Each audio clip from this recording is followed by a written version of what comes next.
રાધે રાધે, જય સિયારામ. રાધે રાધે, જય સિયારામ, જય સિયારામ. કાલે મકર સંક્રાંતિ નો શુભ દિવસ છે, હમ, એટલે મકર સંક્રાંતિ પણ છે અને 11 પણ છે. આ બે શુભ દિવસ કાલે જ ભેગા થાય છે, એ એક સૌભાગ્યની વાત છે. કારણ કે મકર સંક્રાંતિમાં દાન કરવાનું અતિ મહત્વ છે. બધા લોકો દાન કરતા હોય છે, ધનનું ને એનું જે કઈ કરતા હોય.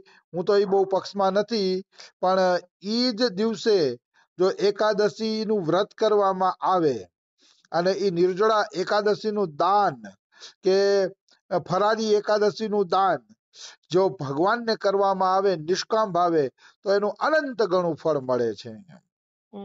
નિશ્ચિત જીવને અનંત ગણું ફળ મળે છે, એમાં કોઈ એટલે કોઈ પણ પ્રકારની શંકા નથી. એટલે મનુષ્યએ જો બીજું દાન કરી શકે કે ન કરી શકે, ન કરે તો સારું, પણ આ દાન જરૂર કરવું જોઈએ. કાલે જેમ બને એમ એકાદશી નું વ્રત સરસ રીતે કરવું જોઈએ અને ભગવાનના નામનો જેમ બને એમ જપ વધારવો જોઈએ. કાલે ભગવાન નામનો જપ જેટલો વધુ થાય ને એટલું અતિ ઉત્તમ, કારણ કે નામથી મોટું દાન એકેય નથી. આ સંસારમાં કોઈ મોટામાં મોટું દાન હોય તો એ ભગવાનના નામનું દાન છે. કારણ કે એક ભગવાનનું નામ જીવ કોઈને સંભળાવે છે, એક પણ નામ. તો રમેશ બાબા કહે છે કે આખી જિંદગી તમે એના ઘરે રોટલો ખાશો, એના ઉપકાર લેશો ને, તોય તમે એના ઉપકારી ગણાશો નહીં. એક નામનું એટલું પુણ્ય છે, એક નામના દાનનું એટલું પુણ્ય છે.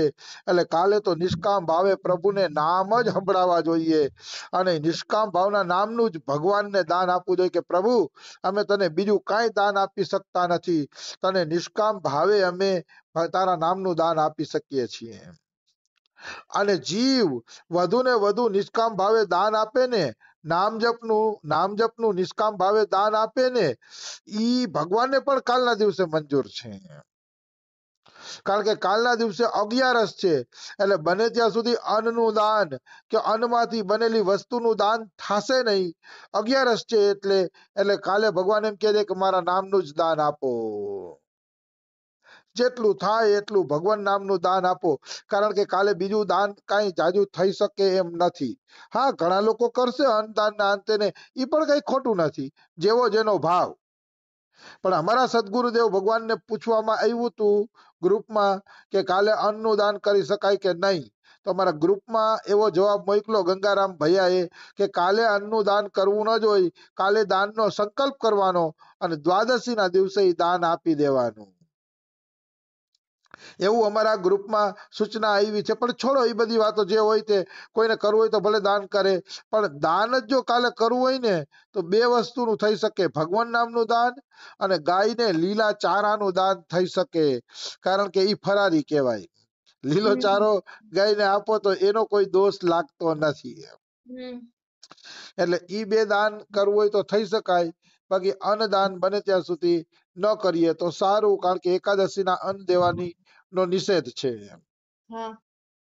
હવે આપણે ભગવાન નામ દાન વિશે થોડુંક લઈએ તો 42 લીલામાં ધ્રુવદાસજીએ ભગવાન નામની મહિમા દેખાડી છે. એ ભગવાન નામમાં એ બતાવે છે, હેમ કો સુમેર દાન રતન અનેક દાન. હેમ એટલે સોનું થાય. હેમ કો સુમેર દાન, હેમ કો સુમેર દાન એટલે સુમેરુ પર્વત જેટલું સોનાનું કોઈ દાન કરે. સુમેરુ પર્વત જેવો કદાચ સોનાનો ઢગલો કોઈ દાન કરે તો એમ કહે છે કે એક કૃષ્ણ નામ બરાબર થતું નથી. હવે આપણે થોડું કઈ હોનું દાનમાં આપી નથી શકતા, તો સુમેરુના ઢગલા જેટલું દાન કેદી આપી શકીએ.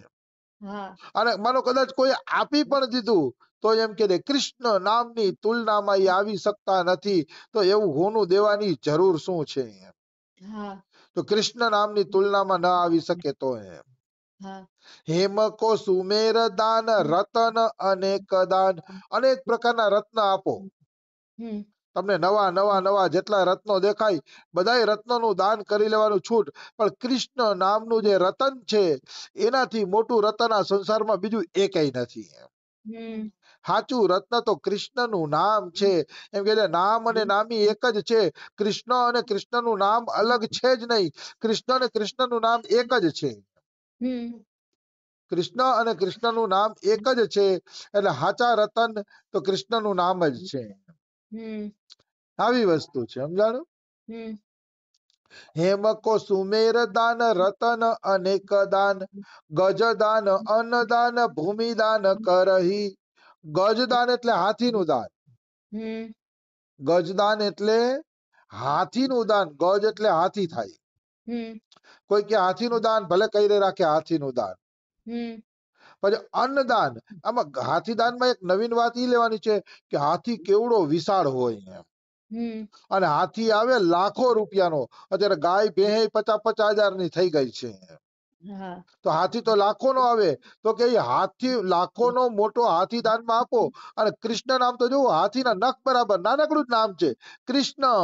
ખાલી હાથીના એક નખ બરાબર થાય તો એ કૃષ્ણ નામમાં એટલું પુણ્ય છે કે હાથી દાનની ટક્કર કરી શકે એમ. તો એવડો કદાવર હાથી લાખો રૂપિયાના ખર્ચે દેવો એના કરતાના નખ બરાબર કૃષ્ણ નામનો જપ જો થઈ જાય તો એનાથી ઉત્તમ દાન એકેય નથી એમ. એટલે ગજ દાન અન્નદાન ભૂમિદાન કરહી. કોઈ હાથીનું દાન કરે, કોઈ અન્નનું દાન કરે. અન્નદાન એ સારી વાત છે, પણ કાલે તો કુદરતી પાછી એકાદશી જ આવે છે. ભગવાનની લીલા એવી છે.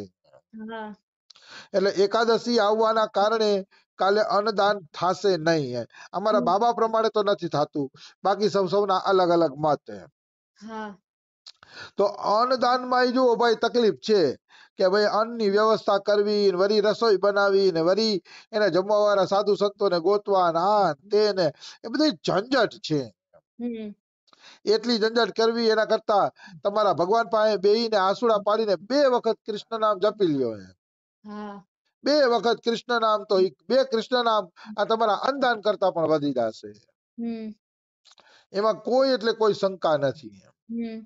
અને ભૂમિદાન કરહી. અને પછી કોઈ માનો ભૂમિનું દાન કરે છે, જમીનનું દાન કરે છે કે આટલા વીઘા આટલા વીઘા આટલા વીઘા દીધા, આટલા વીઘા જમીન દાન કરી. શું કામનું? કૃષ્ણ નામની તોલે આવતું નથી. અને ભૂમિદાન કરવું ભાઈ હેલું નથી. જમીન અત્યારે કેટલી મોંઘી થઈ ગઈ છે. તો કે ઈ પણ બેકાર વાત છે. તો હેમ કો સુમેર દાન રતન અનેક દાન ગજ દાન અન્નદાન ભૂમિદાન કરહી. મોતીનું કે તુલાદાન મકર પ્રયાગ નાન. મોતીનું કે તુલાદાન એટલે આપણે તુલાદાનમાં ના કૃષ્ણને જોઈ ખાતા. તુલાદાનમાં તમે છોકરાને જોખો કે પત્નીને પતિને જેની તમારી માનતા હોય ને જોખો. તો કે તુલાદાનમાં તમારા છોકરા બરાબર મોતીડાનું દાન કરો તો એ કૃષ્ણના મોતીડા સામે નકામું. કૃષ્ણ નામનું મોતીડું એના કરતા ચડિયાતું. એટલે કે તુલાદાન અને એ મોતીડાનું દાન કેવડું અઘરું એમ. બહુ અઘરું છે. મારો છોકરું 10 કિલાનું હોય તો 10 કિલાના મોતીડા આપો એટલે કરોડો રૂપિયામાં જાય એમ. તો મોતી કે તુલાદાન, તમે તુલાદાનમાં મોતીનું દાન કરો ને તો એના કરતા કૃષ્ણ નામ ચડિયાતું છે. કારણ કે કૃષ્ણ નામ જેવું રતન અને મોતીડું બીજું એકેય નથી. વ્રજ મે રતન રાધિકા ગોરી. રાધાજીનું નામ ઈ જ મોટામાં મોટું રતન છે. એનાથી મોટું બીજું કોઈ રતન નથી. એટલે આ દાન બેકાર છે બધા એમ. દાનનો હું વિરોધી છું અને કાયમી માટે રહીશે. કાયમી. હા, તમારી વિશ્વાસપાત્ર સંસ્થા હોય, જો રમેશ બાબા છે, અમારા બાબા છે, એવી 1-2 સંસ્થા જ્યાં વિશ્વાસ જ છે કે સદુપયોગ થાય છે તો ત્યાં હું વિરોધી નથી. બાકી હું ગેરંટી આપું કે 95% સંતો અને 95% સંસ્થા કેવળ રૂપિયા ખાય છે. મારા શબ્દને યાદ રાખજો. 95% સંસ્થા અને 95% સંસ્થા સંતો કેવલ અને કેવલ રૂપિયા જ ખાય છે. અને કોઈ નિષ્કામ ભાવે સેવા દાન કરતું નથી. ખાલી મોટી મોટી જાહેરાતો છાપી દે છે. એટલે એ બધું બેકાર છે. એમાં કોઈ એટલે કોઈ પણ પ્રકારની શંકા નથી. એટલે મોતીનું તુલાદાન બેકાર છે. સમય થતો જાય છે એટલે ગાડી ભગાવી પડશે. મકર પ્રયાગ નાન. હમ મકર સંક્રાંતિમાં કોઈ પ્રયાગમાં સ્નાન કરે અને પછી મોતીનું તુલાદાન કરે કે તો ભલે કરે. મકર સંક્રાંતિમાં પ્રયાગમાં સ્નાન ને દાન કરતા કૃષ્ણ નામને મોટું કહી દીધું એમ. હમ તો એ કેટલું વહેલું પડી ગયું. પ્રયાગમાં કઈ નાવા જાય અને કઈ નાઈને દાન કરીએ અને કૃષ્ણ નામ બધી જગ્યાએ જ લેવાની છૂટ. જે જગ્યાએ કૃષ્ણ નામ લેશો અહીંયા મોટું થઈ જશે. હમ અને ગ્રહણ મે કાશી દાન ચિત્ત શુદ્ધ ધરઈ. શુદ્ધ ચિત્તે ગ્રહણમાં કાશીમાં દાન કરો એમ. હમ કાશીમાં ગંગાજીના કિનારે તમે ચિત્ત શુદ્ધ કરીને દાન આપો તો એના કરતા કૃષ્ણ નામ મોટું છે. હમ પછી કે છે સેજદાન કન્યાદાન કુરુક્ષેત્ર ગવદાન ઇતને મે પાપની કો નહીં કહું ન હરહી. સેજદાન એટલે પથારીનું દાન. હમ કન્યાદાન એટલે પિતા જે કન્યા પરણાવે ત્યારે કન્યાદાન કરે. હમ અને કુરુક્ષેત્રમાં ગૌનું દાન. હમ કુરુક્ષેત્રમાં જઈ અને ગાયનું દાન કરો. ઇતને મેં પાપની કો નહીં કહું ન હરહી.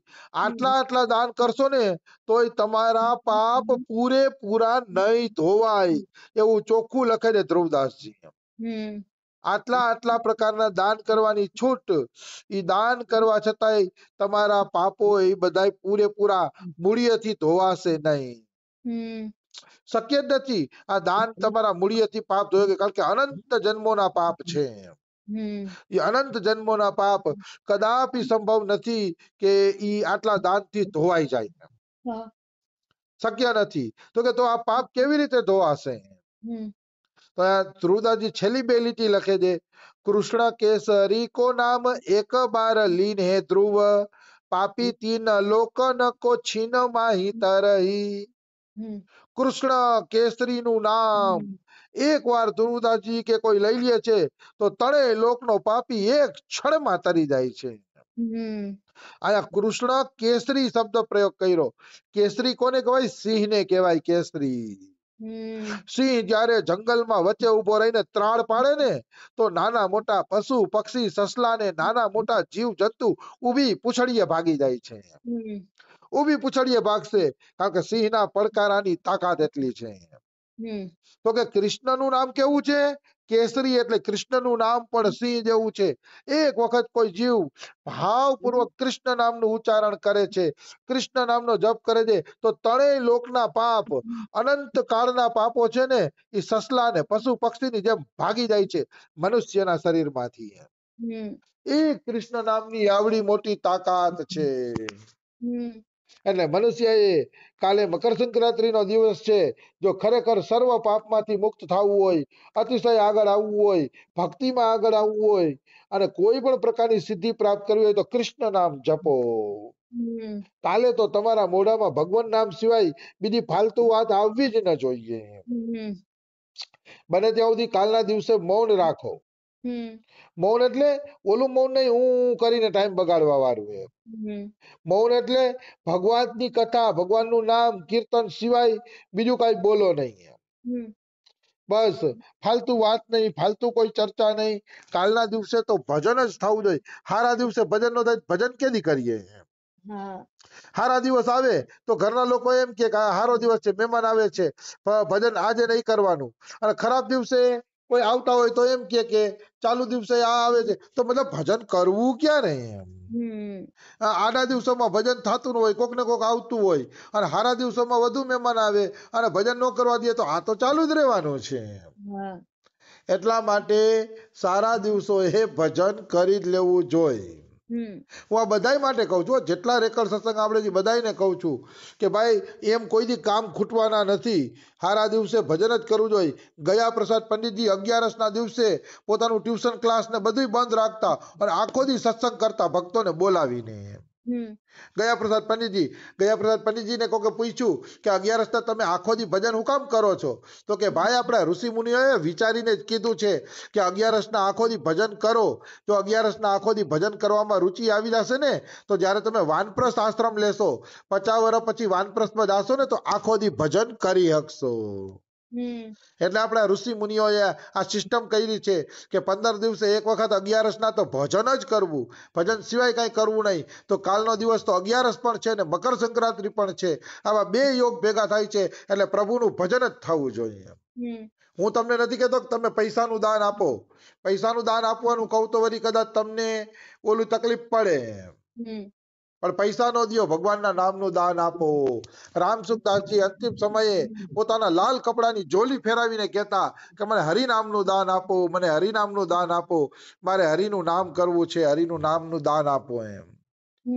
એમ હું પણ કહું છું કે કાલના દિવસ બને ત્યાં સુધી ભગવાનનું ભજન કરો, તમારા કલ્યાણ માટે બરોબર છે.